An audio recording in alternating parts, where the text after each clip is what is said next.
से हैं आप लोग। आज की इस वीडियो के लिए मैं काफ़ी दिनों से वेट कर रहा था और इसके लिए मैं काफ़ी एक्साइटेड भी हूँ। और वेट इसलिए कर रहा था क्योंकि मेरे पास भाई मैं काफ़ी ज़्यादा चीज़ों से घिरा हुआ था। आप लोगों को पता है मैं डबिंग कर रहा हूँ, तो उस वजह से मुझे रीज़न आप लोग जानते हो।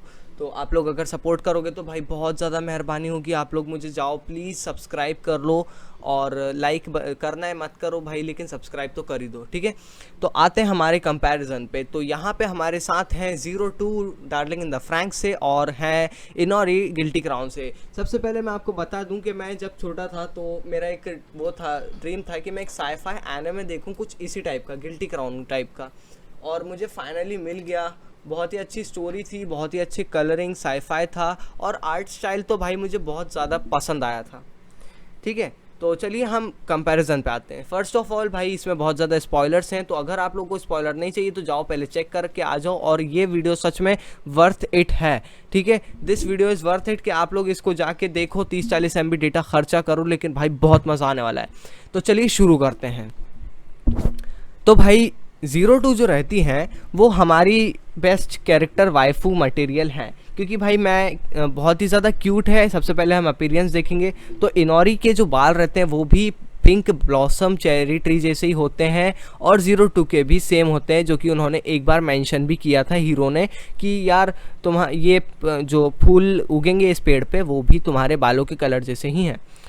अब भाई साहब इन लोगों का पास्ट, यार ये जो पास्ट है ना, सबसे पहले तो मैं बताऊं बहुत ज़्यादा कॉमन है, और इसी की वजह से मुझे इस वीडियो का आइडिया आया था।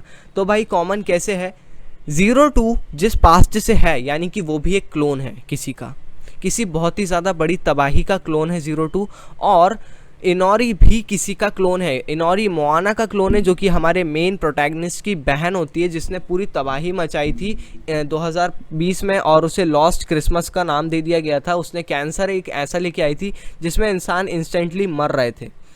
अब उस कैंसर को ख़त्म करने के लिए शू एक बेवकूफ़ी कर देता है और पूरा का पूरा अपने अंदर खींच लेता है इनोरी के साथ। और इनोरी जो है फाइनली पूरा देखते कि यार शू मेरे लिए खींच रहा है, हम दोनों साथ में मर रहे हैं, तो सोचती कि मैं अकेली मर जाती हूँ, शू को बचा लेती हूँ, और इसी के चक्कर में वो चली जाती है इस दुनिया से, और अब हमारे साथ वो नहीं है।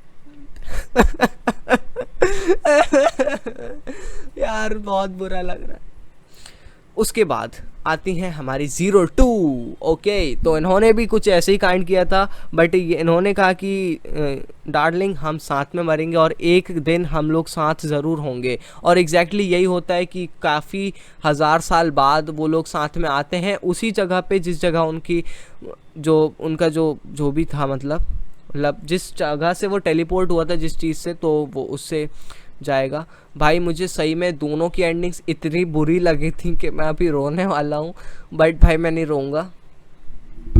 और फाइनली भाई अगर मैं कहूँ तो लिटरली हम ये भी कह सकते हैं कि गिल्टी क्राउन से थोड़े बहुत ideas darling in the Franks ने चुराए थे, लेकिन काफ़ी ज़्यादा चीज़ें अलग भी हैं। जैसे कि ZERO2 का बोल्ड कैरेक्टर, वो किसी को भी ठोक सकती है, किसी को भी पीट सकती है, उसको उसमें कोई बुराई नहीं लगती, और एग्जैक्टली मैं भी ये कहूँगा। अब भाई शुरुआत में क्या हुआ था कि जब मैंने पहली बार डार्लिंग इन द फ्रैंक्स देखा था तो मैं ये कह रहा था यार इचिगो सही है, ऐसा वैसा इचिगो केयर कर रही है। बट जब मैंने देखा कि ZERO2 तो भाई उसके डार्लिंग के लिए तो कर रही है सब कुछ यार, उससे दूर नहीं रह सकती, वो इंसान बनना चाहती है, बस यही तो रीज़न है। तो भाई मुझे लगा ZERO2 सही है। फिर मैंने कहा इचिगो ज़्यादा केयर करती है, लेकिन फिर पता चला कि इचिगो केयर वेयर कुछ नहीं करती, वो बस ये चाहती है कि मतलब उसने देखा कि यार ये हीरो जो है अब अच्छी खासी पायलटिंग कर रहा है, अब मैं इसके साथ जा सकती हूँ, और वो चली आती है, ठीक है। तो कुछ कैरेक्टर्स के बारे में कॉमेडी होने वाली है। तो फर्स्ट ऑफ ऑल फुतोशी, भाई फुतोशी का जो कैरेक्टर है ना वो इतना यूनिक है, मैं आपको क्या बताऊं कि बंदे ने बस कुछ ही देर पहले पूछा था कि अपन लोग हमेशा साथ रहेंगे ना, और वो कहती है कि हाँ हम हमेशा साथ रहेंगे, और कुछ ही टाइम बाद वो दूसरे के साथ चली जाती है और उसके साथ वो कुछ कर भी लेती है, यू नो व्हाट्स दैट भाई। लेकिन इनोरी कभी भी ऐसा नहीं करती है, ना ही कोई और कैरेक्टर। उसके जो पार्टनर्स थे वो पार्टनर ही थे और कभी बदले नहीं, बट इसने उस फुतोशी की पार्टनर ने फौरन पार्टनर बदल दिया। भाई देखा, हैंडसम नहीं होना तो यही होता है, या तो आपके पास पैसा हो या आप हैंडसम हो, दोनों नहीं है तो कुछ हो ही नहीं सकता। चलो कोई बात नहीं। बट इनोरी गिल्टी क्राउन में सबसे ज़्यादा जो फोकस किए गए कैरेक्टर थे वो थे शू ओमा, इनोरी, फिर गाय सुजुगामी, और भी जो साइड कैरेक्टर्स है उनको भी बहुत प्यारी तरह से फोकस किया गया है। लेकिन डार्लिंग इन द फ्रैंक्स इस पे एक अप लाइन होल्ड करता है, क्योंकि डार्लिंग इन द फ्रैंक्स इससे ज़्यादा बेहतर कैरेक्टर्स को एक्सप्लेन किया, पास्ट बताए। नाओमी और भाई गिल्टी क्राउन ने कई सारी चीज़ें ऐसी थी जो कि वो कभी बोल ही नहीं पाए, बता ही नहीं पाए, जैसे कि एग्जैक्टली शू की मॉम कौन थी, है ना।